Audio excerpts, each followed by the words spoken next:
Hello, my name's Jon Walrath with Dale Carnegie in Madison, Wisconsin.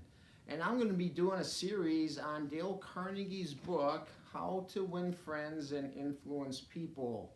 Dale Carnegie says dealing with people is probably the most challenging thing we face in business and in our personal lives.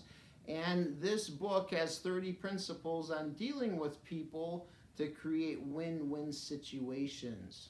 William James, a professor from Harvard, said, compared to what we ought to be, we're only half awake. The human individual possesses powers of various sorts, both mentally and physically, that we habitually fail to use. Stating the thing broadly, the human individual lives far within his means. We possess powers of various sorts that we fail to use.